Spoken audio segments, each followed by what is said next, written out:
Əziz şagirdlər, biz indi sizə istilik ötürülməsinin qaydaları haqqında danışacağıq. İstilik enerjisi necə ötürülür? Artıq siz bu gördüyünüz şəkildə bərk maddələrin molekulyar quruluşunu görürsünüz.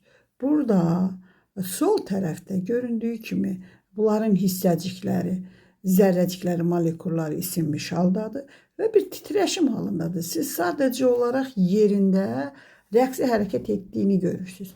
Bu zaman bu uzaqlaşa bilməzlər. Bunlar burada yalnız və yalnız yerində titrəyərək bir-birinə tədricən yavaş-yavaş titreşimləri artır və bu titreşimlərin artımıyla bağlı olaraq kinetik enerjiləri artır. Kinetik enerjilərdə bu qızdırılmış cismin zərrəcikləri sürəti artdığı üçün də kinetik enerjiləri də artır və beləliklə də bunlar istiliklərini bir-birinə kinetik enerji vasitəsilə ötürürlər və genişlənirlər. Burada artıq siz bir yemək görürsünüz və yeməyin içinə salınmış, ocağın üstündəki yeməyin içinə salınmış bir qaşıq görürsünüz. Bu qaşıq getdikcə tədricən isidir və əlimizi yandırır. Artıq burada şam üzərində hansısa bir cismin isindiyini görürsünüz və o tədricən bizim əlimizə doğru hərəkət edir və əlimizin yanmasına səbəb olur ki, biz də onu atırıq. Və burada fikir verirsiniz, necədir? Burada istilik yavaş-yavaş bir tərəfdən digər tərəfə zərrəciklər yerində titreşərək bunu ötürdüyünü görürsünüz. Bu sizin əyani gördüyünüz şəkildir. İndi biz konveksiya yolu ilə isinməyə baxaq. Konveksiya yolu ilə istilik enerjisinin ötürülməsində siz görürsünüz, artıq biz yuxarıda evin qızdırılmasıdır, aşağıda da ocağın üstündə olan bir mayenin qızdırılmasıdır. Yuxarıdakı şəkil havanın qaz halında olan qaydada necə isinməni göstərir? Oxları işarəsini görürsünüz, uşaqlar yuxarıya doğru gedir, yuxarıki şəkildə istilik də aşağı gəlir. Aşağıdakı şəkildə də gördüyünüz kimi qazın üzərindəki istilik verilir. Burada devrilir istilik aşağıya doğru, yuxarıya doğru, daha doğrusu soyuq aşağıya doğru gəlir. Və burada da soyuq ağırlaşdığı üçün, istilik də yüngülləşib genişləndiyi üçün yuxarı qalxılır, soyuq da ağırlaşdığı üçün aşağı düşür. Bu hər iki şəkil konveksiya yolu ilə ötürülmədir. Bunların hər ikisində yuxarıdakı, bayaq göstərdiyimiz yuxarıdakı şəkildə də, aşağıdakı şəkildə də hər ikisində istilik enerjisi konveksiya yolu ilə ötürülür. Konveksiya yolu nədir? Konveksiya yolu istiliyin cərəyanlarla, axınlarla ötürülməsidir.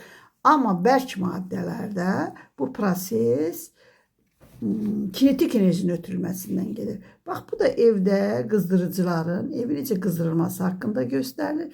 Bax, görürsünüz, burada bizim qızdırıcılarımız evi isitdiyi halda isti hava axınları yuxarı gedir və tədricən də soyuq hava axınları aşağıya doğru hərəkət etmiş olur.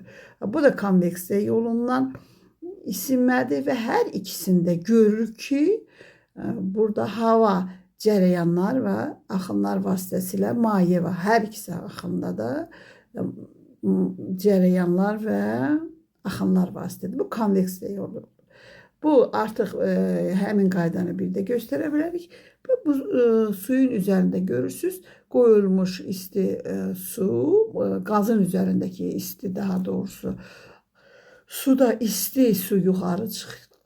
Aşağı ağır halda olan suyun molekullar düşür aşağı və yenidən qızır, qalxır yuxarı. Bunu sadəcə bayaqki şəkillərdə qiyabi göstərdik, amma əyani şəkildə necə göstərə bilərik? Belə bir sudur. Bu suyun içərisinə yan hissələrdə göy rəngdə maye atılıbdır, orta hissədə qırmızı rəngdə maye atılıbdır.